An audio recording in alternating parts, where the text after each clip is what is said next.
Halo semuanya, hari ini kita ketemu lagi masih di materi tentang pencemaran lingkungan.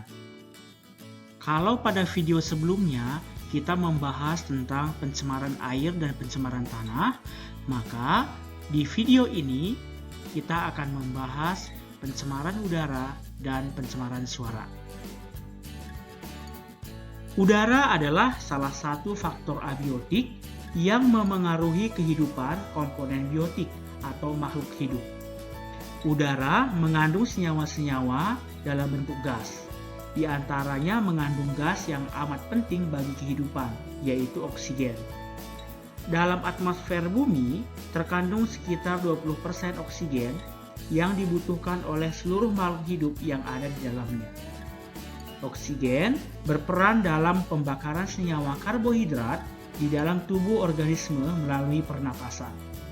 Hasil samping dari pembakaran adalah senyawa karbon, yaitu CO2 dan CO yang akan dibuang ke udara. Nanti akan kita bahas tentang faktor-faktor penyebab pencemaran udara di slide berikutnya. Namun, sebelum kalian paham tentang pengertian pencemaran udara, sekarang kalian lihat dulu, di sini ada grafik ISPU DKI Jakarta tahun 2020 per bulan Januari sampai bulan Juni. ISPU itu adalah indeks standar pencemaran udara. Di sini kalian bisa melihat bahwa kondisi udara di DKI Jakarta tidaklah dalam posisi yang baik. Kalau kalian perhatikan secara umum, maka rata-rata udara di DKI Jakarta adalah sedang, ya. Mulai dari bulan Januari di sini ada 24, kemudian turun 21, 20, kemudian di sini 18, ini naik lagi 25 dan 28. Jadi dapat kita simpulkan bahwa udara di DKI Jakarta itu termasuk udara yang sudah tercemar. Jadi dapat kita simpulkan bahwa pencemaran udara adalah masuk atau dimasukkannya baik itu makhluk hidup, zat, energi, dan atau komponen lain ke udara, dan atau berubahnya komposisi udara oleh kegiatan manusia atau proses alam. Hal ini menyebabkan kualitas udara akan menurun sampai ke tingkat tertentu yang menyebabkan udara menjadi tidak sehat. Pada gambar ini kalian bisa melihat salah satu contoh penyebab pencemaran udara. Di sini kalian bisa melihat asap dari kendaraan bermotor. Hal ini mungkin tidak bisa lepas dari kehidupan kita sehari-hari. Faktor penyebab pencemaran udara dapat kita bagi menjadi dua. Yang pertama adalah disebabkan karena aktivitas alam, sedangkan yang kedua disebabkan oleh aktivitas manusia. Aktivitas alam, kalian bisa lihat di sini adanya gas metana dari kotoran ternak, kemudian meletusnya Gunung Merapi, dan juga karena kebakaran hutan. Sedangkan aktivitas manusia ini bisa karena pembakaran sampah, asap industri, asap kendaraan bermotor, asap rokok, dan juga senyawa-senyawa buangan seperti CFC. Dampak pencemaran udara. Yang pertama adalah rusaknya lapisan ozon atau O3. Lapisan ozon dapat rusak karena bereaksi dengan radikal bebas klor yang berasal dari senyawa CFC. Mungkin kata ini tidak asing lagi bagi kalian, atau dalam bahasa kimia sering disebut dengan klorofluorokarbon, yang banyak digunakan dalam produk-produk pendingin. Ya, misalnya freezer, kemudian AC, dan aerosol. Aerosol ini banyak terdapat pada penyemprot parfum, cat, dan insektisida. Mungkin hal-hal ini ada juga di rumah kalian masing-masing. Ozon akan berlubang. Padahal lapisan ozon ini berfungsi ini sebagai pelindung bumi dari panas yang dipancarkan oleh matahari. Sinar UV yang dihasilkan matahari dapat memicu penyakit kanker kulit. Ini adalah salah satu contoh penyebab rusaknya lapisan ozon, yaitu aerosol. Ini adalah ilustrasi di mana lapisan ozon itu sudah rusak atau sudah bolong. Penyebab kedua dari pencemaran udara adalah efek rumah kaca. Penyebabnya adalah konsentrasi karbon dioksida dan karbon monoksida atau CO di atmosfer akan memicu terjadinya efek rumah kaca, yaitu peningkatan suhu di bumi.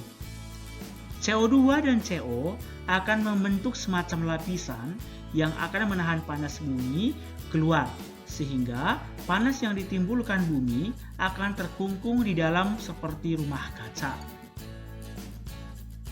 Sekarang kita akan membahas sekilas tentang CO atau karbon monoksida. Gas karbon monoksida atau CO adalah gas yang tidak memiliki bau, dihasilkan oleh pembakaran yang tidak sempurna dari unsur karbon dan bersifat toksik. Artinya, mengikat hemoglobin darah 300 kali lebih besar daripada oksigen. Hal ini tentunya akan berhubungan dengan penyempitan pembuluh darah. Kadar CO untuk perokok ini lebih besar daripada orang yang bukan perokok. Sekarang akan saya jelaskan mengapa gas CO itu sangat berbahaya bagi tubuh kita. Karbon monoksida akan masuk ke dalam aliran darah dan menempel pada hemoglobin, yaitu komponen sel darah merah yang bertugas untuk membawa oksigen dan karbon dioksida. Jadi seharusnya hemoglobin itu menempel pada O2 dan CO2, tetapi di sini yang menempel adalah gas CO. Dampaknya apa? Hal ini membuat darah tidak bisa memasok oksigen yang cukup ke organ-organ tubuh atau membuang karbon dioksida dengan baik. Tanpa oksigen yang cukup, sel-sel organ akan mati dan fungsi organ tidak bisa berjalan dengan baik. Karbon monoksida juga dapat bertindak langsung sebagai racun yang merusak organ tubuh. Keracunan gas ini dapat menimbulkan gejala yang amat beragam, tergantung pada organ yang terdampak dan jumlah karbon monoksida yang terhirup. Ini adalah gejala keracunan karbon monoksida. Kalian bisa perhatikan di sini ada sakit kepala, mual dan muntah, vertigo, menurunnya kesadaran, dan juga menjadi lemas. Ini adalah ilustrasi bagaimana terjadinya efek rumah kaca. Di sini kalian bisa melihat bahwa sebagian panas dari matahari akan dipantulkan, sedangkan sebagian lagi terperangkap atmosfer. CO2 dan gas-gas lainnya di atmosfer memerangkap panas. Hal ini lah yang mengakibatkan terjadinya efek rumah kaca, sehingga suhu di bumi akan semakin meningkat. Dampak ketiga dari pencemaran udara adalah terjadinya pemanasan global.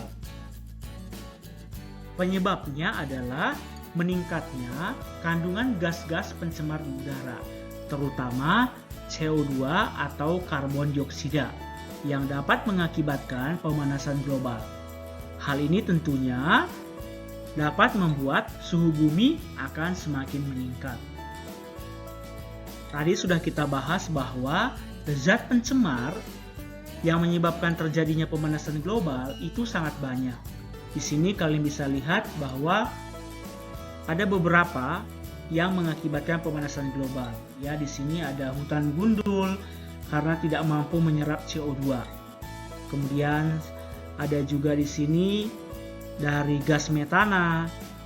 Kemudian juga ada penggunaan pupuk kimia dan lain-lain. Kalian bisa mengamati gambar ini sehingga kalian benar-benar paham apa saja yang menyebabkan terjadinya pemanasan global di muka bumi. Dampak keempat dari pencemaran udara adalah terjadinya hujan asam. Gas SOx dapat berupa gas SO2 dan juga SO3. SO2 akan menjadi SO3 jika bertemu oksigen di udara dan akan membentuk garam sulfat jika bertemu dengan logam. Uap air di udara akan bereaksi dengan SO2 membentuk asam sulfit. Dan jika bereaksi dengan SO3 akan membentuk asam sulfat.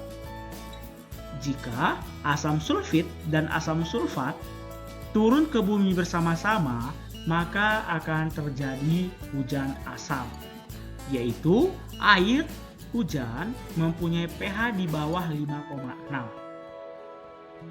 Dampaknya adalah tumbuhan dan hewan akan mati serta rusaknya bangunan-bangunan yang ada di permukaan bumi. Ini adalah beberapa gas-gas penyebab terjadinya hujan asam, misalkan CO2 dan CO, kemudian H2S dan SO2, dan juga nitrogen oksida atau NOx. Ini adalah proses terbentuknya hujan asam. Sumber polusinya dibagi menjadi dua. Yang pertama berasal dari manusia, misalkan adalah SO2 dan NOx. Ini dari asap pabrik, kendaraan bermotor, dan lain-lain. Yang kedua adalah sumbernya berasal dari polusi alami, misalkan NOx yang berasal dari letusan Gunung Merapi. Penyakit yang umum yang ditimbulkan dari pencemaran udara yaitu penyakit ISPA atau infeksi saluran pernapasan akut dan juga penyakit kanker kulit. Banyak cara yang dapat kita lakukan untuk mengatasi polusi udara. Ini hanya beberapa contoh yang dapat kita lakukan. Sebenarnya masih banyak cara yang lain yang dapat kita lakukan untuk mencegah terjadinya polusi udara atau pencemaran udara. Pencemaran terakhir yang akan kita bahas adalah pencemaran suara. Sumber pencemaran suara adalah suara bising. Suara bising ini dapat berasal dari suara mesin pabrik, mesin kendaraan, dan juga mesin pesawat. Tinggi rendahnya suara diukur dengan satuan desibel atau dB. Hilangnya pendengaran dimulai pada tingkat kebisingan 80-90 dB selama 8 jam. Pada tingkat 120 dB akan membuat telinga sakit dan dapat membunuh manusia pada tingkat 180 dB. Banyak hal yang dapat kita lakukan untuk menanggulangi pencemaran suara. Beberapa di antaranya yaitu membuat dinding kedap suara, menanam tanaman untuk meredam suara di sekitar rumah, jalan, dan pabrik. Mesin-mesin yang dapat mengeluarkan suara bising harus dilengkapi dengan alat peredam suara. Para pekerja harus menggunakan penutup telinga untuk mencegah ketudian. Sebenarnya masih banyak cara lain yang dapat kita lakukan untuk menanggulangi pencemaran suara ini.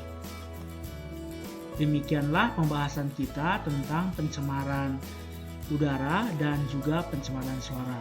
Semoga apa yang telah disampaikan di video ini kalian bisa paham dengan baik dan juga kalian bisa menjawab pertanyaan-pertanyaan baik itu kuis maupun di penilaian harian dengan baik juga.